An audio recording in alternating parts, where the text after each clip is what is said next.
देखिए इससे पहले हम लोग पढ़ रहे थे इक्वालिटी ऑफ टू मैट्रिसेस।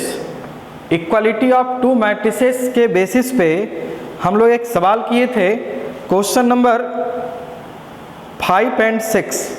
तो लास्ट क्वेश्चन जो मैं बताया हूँ क्वेश्चन नंबर 6, जिसमें लैम्डा का वैल्यू फाइंड आउट करना था। अब हम लोग बात करेंगे कि दो कॉम्परेबल, ऐसे कॉम्परेबल मैं बता चुका हूं कि कॉम्परेबल मैट्रिक्स होता क्या है। कॉम्परेबल मैट्रिक्स जो होता है, यदि दोनों मैट्रिक्स का ऑर्डर सेम होता है तो उसको हम लोग कॉम्परेबल कहते हैं। इस बात को हम लोग पहले भी बता चुके हैं, पढ़ चुके हैं। फिर से मैं इसको एक बार रिमाइंड करा देता हूं कि कॉम्परेबल मैट्रिक्स जो होता है, two matrices A I J M by N and B I J P by Q are said to be comparable. ये कॉम्पेरेबल होगा कब? जब m और p दोनों बराबर होगा और n और q भी बराबर होगा, तभी हम लोग इसको कॉम्पेरेबल मैट्रिक्स कहेंगे। अदरवाइज ये कॉम्पेरेबल नहीं कहलाएगा। इसके लिए मैं एक एग्जांपल सेट किया हूं, आप देख सकते हैं। ये भी मैट्रिक्स क्या है? 1 2 2/3, ये भी आपका 2/3 है। दोनों जो मैट्रिक्स है 2/3 का है। यहां से ये जो मैट्रिक्स है, ये मैट्रिक्स आपका क्या कहलाएगा? कॉम्पेरेबल कहलाएगा। लेकिन यदि इस मैट्रिक्स की बात करें हम लोग तो ये कॉम्पेरेबल नहीं कहलाएगा। तो यहां से कॉम्पेरेबल मैट्रिक्स क्या होता है, यह क्लियर है, बहुत सिंपल है। और दो मैट्रिक्स का हम लोग एडिशन करते हैं। एडिशन कैसे करेंगे? जब दोनों कॉम्पेरेबल होगा तभी हम लोग इसको ऐड कर सकते हैं, अदरवाइज इसको हम लोग ऐड नहीं करेंगे। इसी बात को मैं बताया हूं, the addition of two matrices of same order is obtained by adding their corresponding elements. उसके कॉरस्पॉन्डिंग एलिमेंट्स को हम लोग क्या करते हैं? ऐड करते हैं। If a equal to a I J M by N and b equal to b I J M by n. जरा देखिए यहां से दोनों का जो ऑर्डर है वह क्या है? सेम है। ये और ये आपका सेम है, तो क्या करेंगे? इसके कॉरस्पॉन्डिंग एलिमेंट को हम लोग ऐड करेंगे। और कॉरस्पॉन्डिंग एलिमेंट को हम लोग ऐड करेंगे किस तरीके से? a plus b equal to a I j plus b I J M by n. जरा देखते हैं यहां से A मैट्रिक्स दिया गया है और मैट्रिक्स B भी दिया गया है। तो A मैट्रिक्स जो दिया गया है वो 2/3 ऑर्डर का मैट्रिक्स है, B भी आपका 2/3 ऑर्डर का मैट्रिक्स है। दोनों को हम लोग ऐड करेंगे। तो जब ऐड करेंगे तो इसके कॉरस्पॉन्डिंग एलिमेंट्स को ऐड करेंगे। 2 + 3 ये मिलेगा, 3 + 0 ये मिलेगा, 0 - 4 मिलेगा, ये आपका 1 + 1 मिलेगा, ये आपका 2 + 2 मिलेगा, -4 + 8 मिलेगा। और इस तरीके से हम लोग कैलकुलेट करेंगे। 2 + 3 5 आएगा, ये आपका 3 आएगा, ये आपका -4 आएगा, ये 2 आएगा, ये 4 आएगा और ये भी आपका 4 आएगा। तो इस तरीके से हम लोग दो मैट्रिक्स को ऐड करेंगे। तो दो मैट्रिक्स का एडिशन कब होगा? जब कॉम्पेरेबल होगा। दो मैट्रिक्स कॉम्पेरेबल कब होता है? जब दोनों का ऑर्डर सेम होता है। यदि ऑर्डर सेम है तो दो मैट्रिक्स को हम लोग ऐड भी कर सकते हैं और सब्सट्रैक्ट भी कर सकते हैं। तो एडिशन और सब्सट्रैक्शन दोनों हम लोग कर सकते हैं। किस कंडीशन में? जब कॉम्पेरेबल होगा तब। इसके बाद फिर हम लोग बात करेंगे स्केलर मल्टीप्लिकेशन। स्केलर मल्टीप्लिकेशन क्या होता है ये मैं आपको बता दूं। कोई मैट्रिक्स A दिया गया है और उसमें हम लोग किसी स्केलर क्वांटिटी 2 हो गया, 3 हो गया, -4 -5, ये स्केलर क्वांटिटी कहलाता है। और इस स्केलर क्वांटिटी से यदि किसी मैट्रिक्स को मल्टीप्लाई करते हैं तो मैट्रिक्स के अंदर जितना एलिमेंट होता है उस सारे एलिमेंट में उस स्केलर क्वांटिटी से मल्टीप्लाई हो जाता है। डिटरमिनेंट में क्या होता था? किसी एक रो या किसी एक कॉलम में मल्टीप्लाई होता था, जबकि मैट्रिक्स में आप मल्टीप्लाई करेंगे तो मैट्रिक्स के सारे रो और सारे कॉलम के एलिमेंट के साथ मल्टीप्लाई होता है। उसी बात को मैं यहाँ पे लिख रहा हूं। आप इसको नोट करना यदि चाहें तो आप इसको नोट कर लीजिए। तो आइए देखिए स्केलर मल्टीप्लिकेशन में आपको करना क्या है। Let A be any matrix A and K be any number. The matrix obtained by multiplying each element of A। यही बात मैं अभी बताया था। आगे सारे एलिमेंट में क्या करना पड़ेगा? मल्टीप्लाई करना पड़ेगा। किससे? K से। Is called the scalar multiple of a by k, it is denoted by k. जरा देखिएगा यहाँ से कोई मैट्रिक्स ए है, हम क्या करते हैं यहाँ पे 2 से मल्टीप्लाई करते हैं। जब 2 से मल्टीप्लाई करेंगे तो जितना एलिमेंट है सारे एलिमेंट में मल्टीप्लाई हुआ है। तो डिटर्मिनेंट और मैट्रिसेस में यही अंतर है, मैट्रिसेस में सारे एलिमेंट में मल्टीप्लाई होता है, जबकि डिटर्मिनेंट में, और डिटर्मिनेंट क्या होता है, स्क्वायर प्लेनर होता है, उसमें किसी एक रो या किसी एक कॉलम में ही मल्टीप्लाई होता है। अब आइए एक थ्योरम है, उस थ्योरम को मैं प्रूफ करके भी दिखाता हूँ। क्या थ्योरम है, यदि A इक्वल टू कोई square matrix n by n दिया गया है, मतलब स्क्वायर मैट्रिक्स है, is a square matrix of order n and its determinant is determinant, यदि ऐसा हो तो के ए मैट्रिक्स का जो डिटर्मिनेंट मिलेगा k to the power n determinant of A।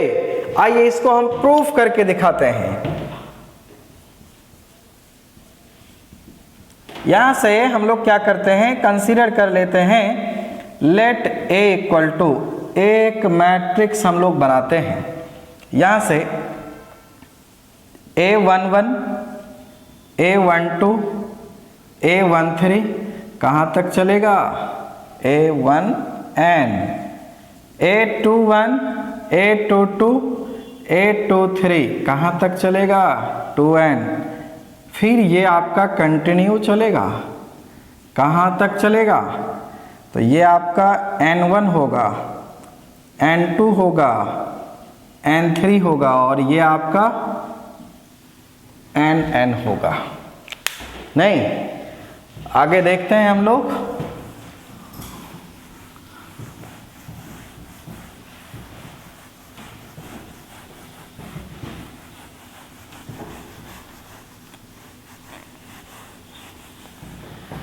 क्या काम करेंगे, अब हम लोग k से मल्टीप्लाई कर देते हैं, देन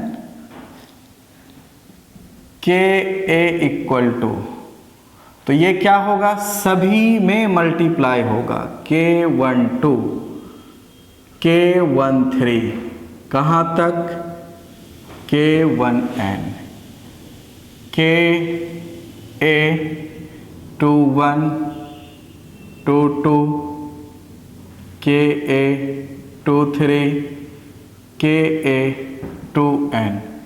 इस तरीके से हम लोग इसको कंटिन्यू करेंगे, n1, n2, n3, nn। ये आपका किस ऑर्डर का मैट्रिक्स है, ऑर्डर n का मैट्रिक्स है, ये भी आपका ऑर्डर n का ही मैट्रिक्स रहेगा। अब यहाँ से हम लोग देखें कि यदि इसका डिटर्मिनेंट की बात करें, तो इसके डिटर्मिनेंट की बात यदि हो तो कैसा हो जाएगा,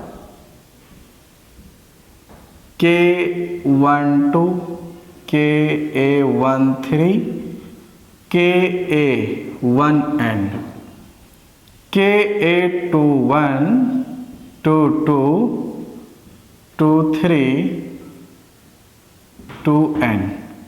ये आपका कंटिन्यू चलेगा।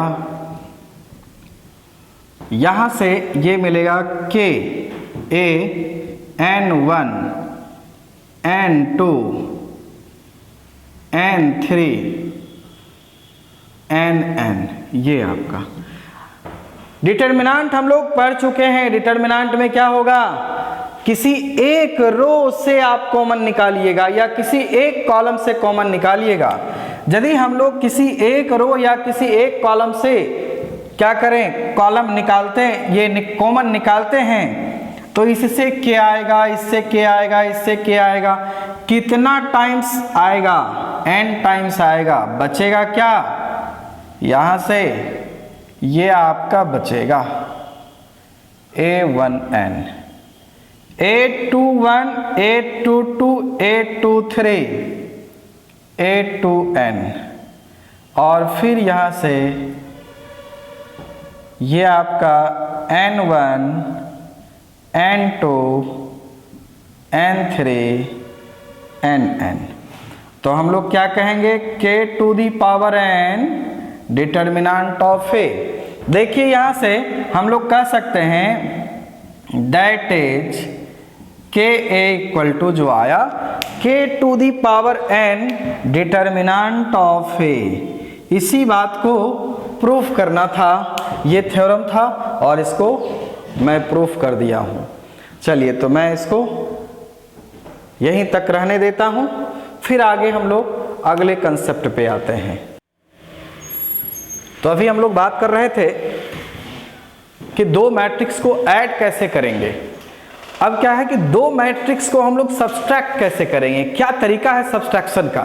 तो एडिशन में जो काम हम लोग करते हैं वही काम हम लोग सब्सट्रैक्शन में भी करते हैं। सब्सट्रैक्शन के लिए भी मैट्रिक्स कॉम्पेरेबल होना चाहिए, मतलब दोनों मैट्रिक्स का जो होगा ऑर्डर वह सेम होना चाहिए। यदि सेम नहीं हुआ तो हम दोनों को सब्सट्रैक्ट नहीं कर सकते हैं। दोनों को ऐड करने के लिए जिस तरीके से कॉम्पेरेबल होना चाहिए था उसी तरीके से दो मैट्रिक्स कॉम्पेरेबल होगा तब दोनों का सब्सट्रैक्शन हो सकता है। उससे पहले नेगेटिव ऑफ मैट्रिक्स क्या होता है, तो नेगेटिव ऑफ मैट्रिक्स जो बोला जा रहा है इससे अंडरस्टूड है कि जो मैट्रिक्स है उसमें नेगेटिव साइन से आप मल्टीप्लाई कर देंगे।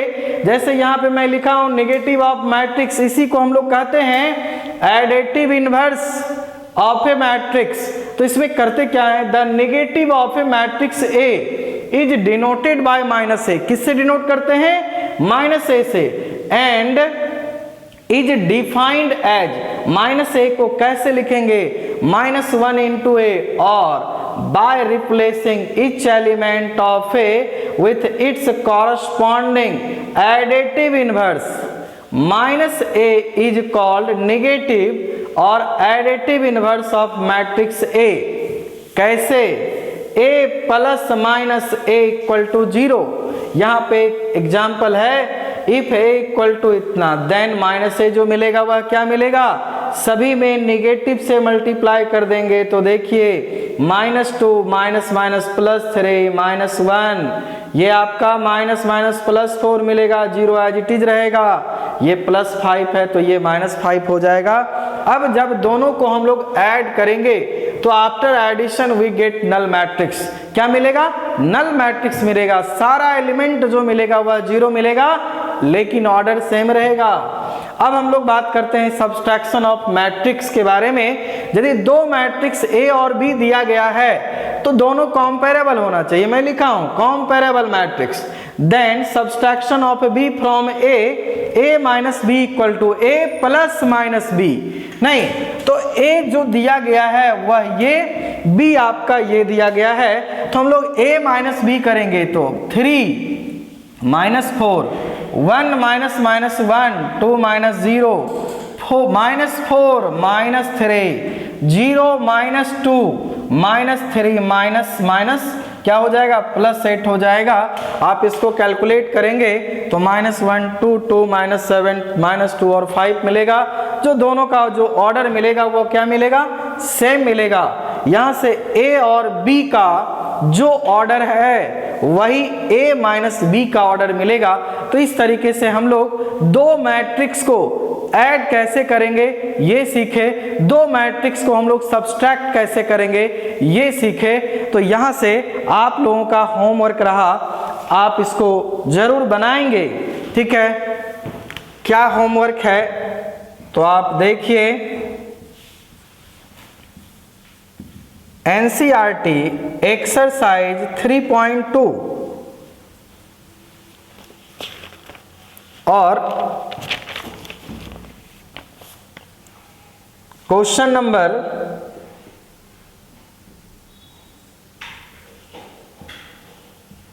1 to 2 और केसी सिन्हा जो एक्सरसाइज है इसमें आपका टाइप 3 क्वेश्चन नंबर 16 to 37 तक आपको बनाना है। इतना सम आप करेंगे।